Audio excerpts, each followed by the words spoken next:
Okay, you go first. And then, right, so what I'll do is I'll just slide to my right. Okay. Tell me when I should start. Are we ready to go?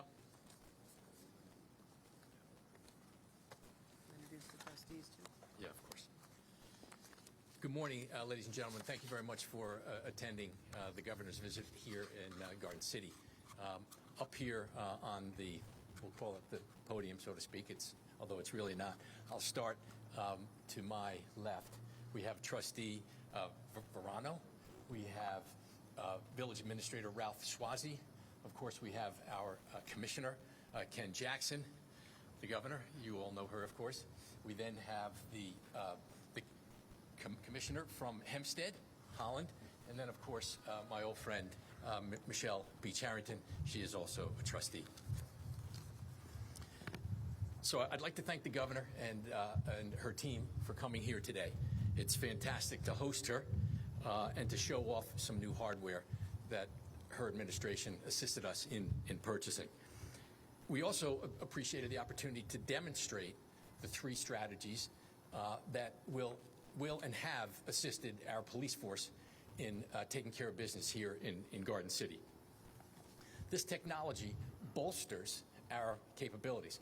And as you can see here to my right, we have a drone, we have a license plate reader, and then we have a very sophisticated, and the Governor spent a bunch of time reviewing this RMS CAD system, or CAD RMS system, which is absolutely top of the line. I don't think it's debatable that one of the hallmarks of a successful, attractive, and thriving community is a well-trained, well-led, and well-resourced police department. We have that here in Garden City. We thank the Governor for the additional funds, which make a difference, and of course has allowed our Commissioner and team to perform their duties at a high level. With that, I'll turn it over to the Governor. Thank you very much, Mayor, and to our Police Commissioner for the incredible work that you do every day. I work closely with law enforcement my entire life, and whether it's a small community or a large city, there's always that stress factor, and so I'm always grateful for those who are willing to be trained, go through the rigors of preparation to be able to wear the uniform and the badge, and to be willing to put your lives on the line every single day. So please know, as the Governor of a state like New York, we are always forever grateful to the men and women in uniform. So thank you, thank you.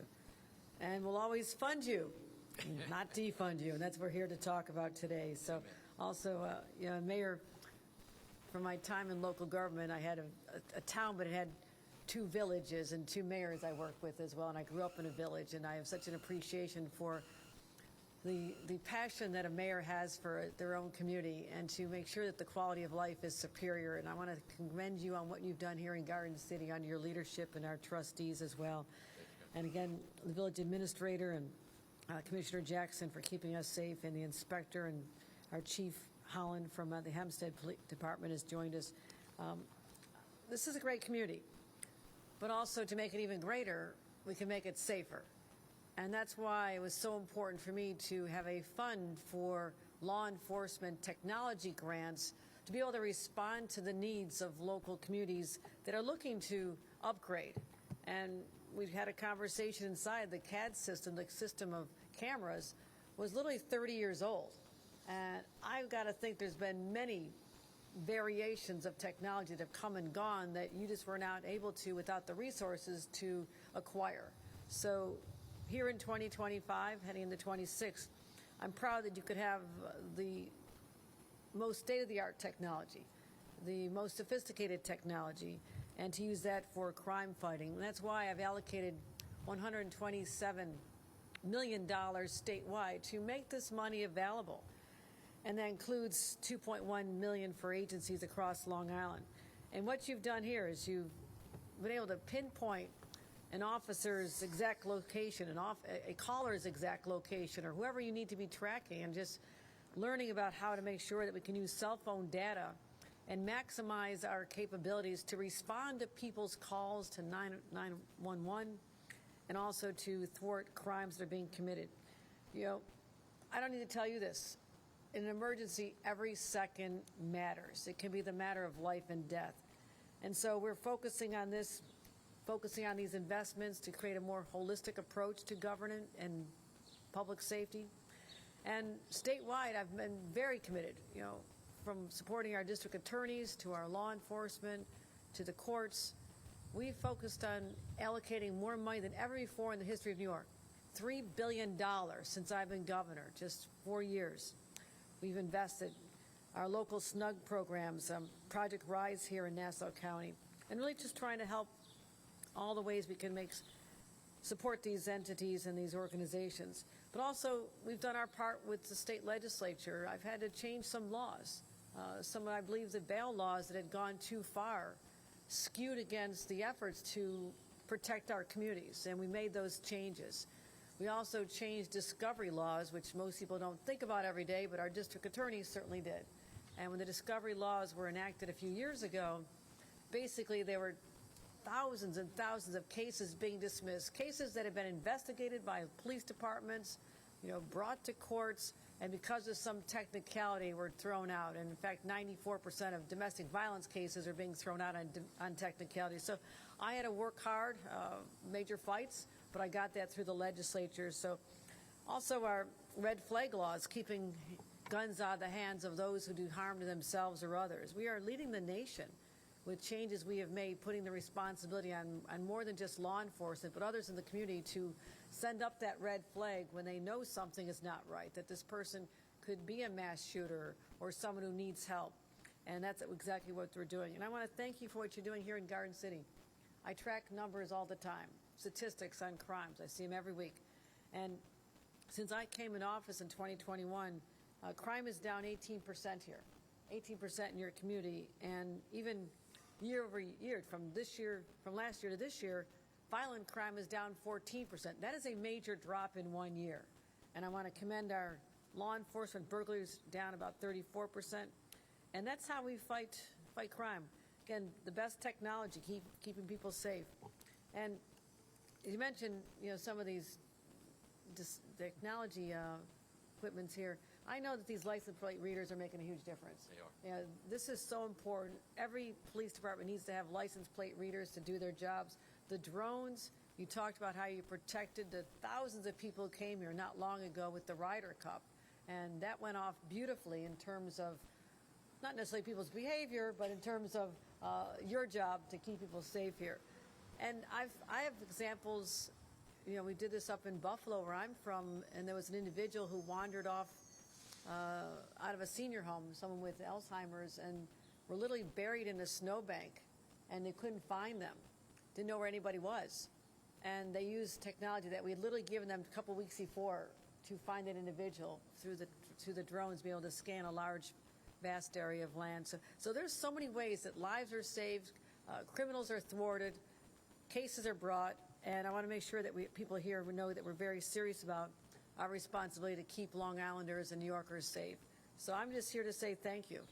We know that one crime victim is one too many, so we're not spiking the football about these crime numbers, but there was a time when they could have been going up 14% a year, 18% a year, and look at this trajectory because of all the hard work and the investments that are made and the dedication of our local police departments. So that's why I come here. Yes, to talk about the money we're able to give you, almost $500,000 for you to be able to acquire the best of the best equipment, have the training involved, make sure all your members of your force here have everything they need, but making sure that we do everything we humanly can to keep our communities, great communities like Garden City, as safe as they possibly can be. So I want to introduce now our Commissioner of Police, Kenneth Jackson, and get some of his insights on how this technology has been used. Thank you, Governor. Welcome, everyone. First of all, I just want to thank the Governor for this grant. It's been a lifesaver for us. We really have helped the community. Our response times are going down, and as the Governor pointed out, our crime stats have been very well received, and we're doing a good job. I just want to thank the mayor and the board that are here with me for all their support. Also, I have to thank my fellow camarader here, Chief Howland. Not only are we great friends, we work together all the time, and we work together to solve the crime, and we're using the technology that was given to us, with the funding from the governor to work together and reduce crime in both communities. And I appreciate it. As a member of the State Chiefs Board and the Nassau County Chiefs Board, we appreciate all the assistance that you gave to all the communities. I represent all of them in our Nassau County, and we really thank you very much for everything you do. And again, this technology has been very helpful, especially of late when we had the Ryder Cup situation going on. But we use it all the time. And again, our bottom line is to save lives, and we do appreciate everything you've done for us. And thank you again. All right, so we have time for a few questions. Just want to start with the on topics exclusively. Do we have an on topic? Yeah. How long has this technology been in place?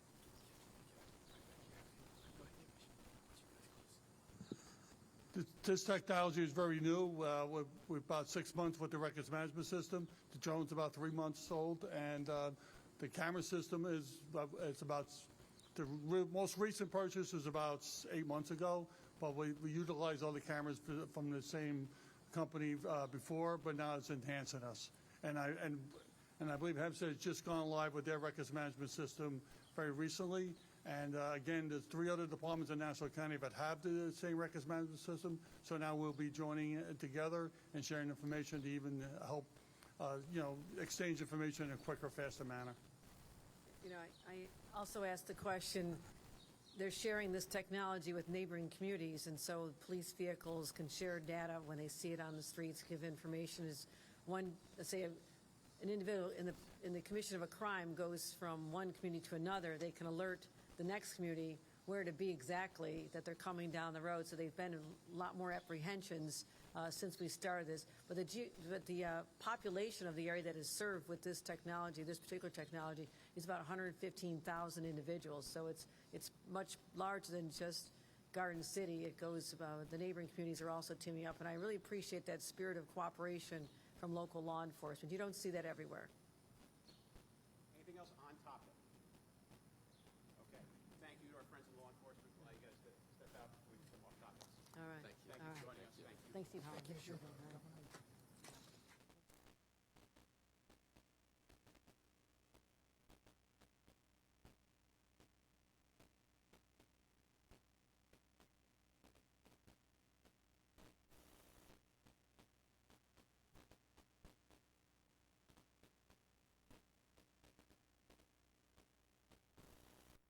Address the doctor's CEDO license withdrawal. Mayor Spano is calling an investigation because of Trump alleged connection.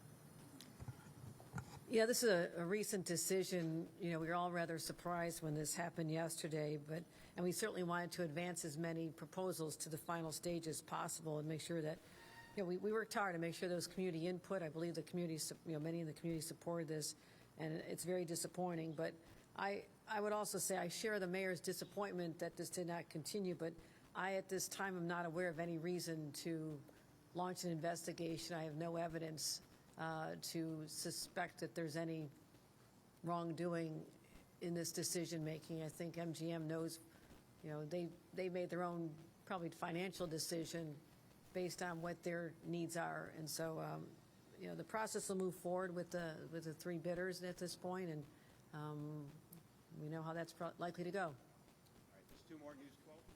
Hi, Governor. Our year-long Turn to Terra investigation that we aired last night on News 12 about human trafficking revealed widespread violations in the hospitality industry. We found the vast majority of hotels in New York are not following the law that you signed, supporting requiring trafficking hotline signage and boundaries.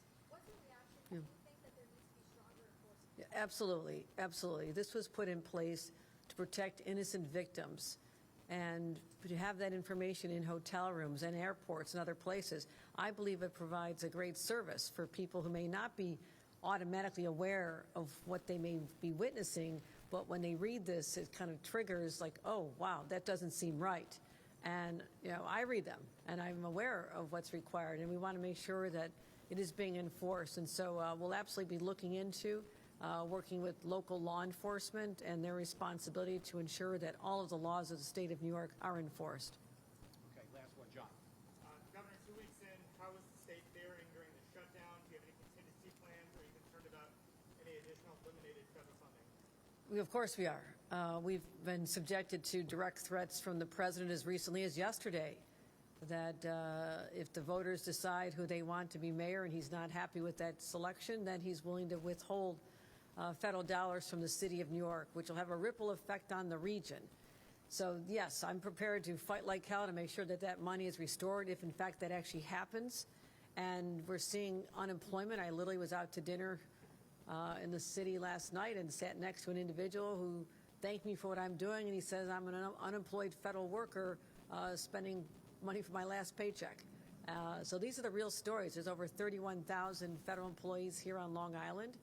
They have families to feed. They have work to do, in their communities, and they want to get back to the job. Some are having to work without any pay, especially our law enforcement, our military, our TSA workers. So they're under high-stress jobs without the appreciation of a federal government that rewards them with a paycheck. And I think that's just so egregious. And I will also point out it is also egregious that in our airports there is propaganda being displayed, videos put forth by the Secretary of Homeland Security that are basically not once but a number of times in the video blaming Democrats for the shutdown, somehow ignoring the fact that the president is Republican, the majority of the Senate is Republican, the majority of the House of Representatives is Republican, and they have the audacity to, I believe, violate the Hatch Act, which bans political activity for federal government officials. And that's exactly what I believe Secretary Noem has done in airports all across our country, but not here in the state of New York. We have banned those videos from being viewed because they are a violation of federal law. So instead of worrying about how to promote a political perspective in violation of the law, they should be finding more ways to help states like New York and others who are suffering from this shutdown. People are really suffering right now, and they're not getting the services, veterans benefits, Social Security checks. The work is adding up in offices where people are not showing up. And who's hurt by that? New Yorkers are hurt. Americans are hurt by that. And it has to end. And the fact that they won't come to the table and sit down and find a path forward. I mean, it's great that they can negotiate peace in other parts of the world. I commend that. But how about finding peace in your own house and finding a path forward where we put Americans first and politics aside? All right, thanks, everybody.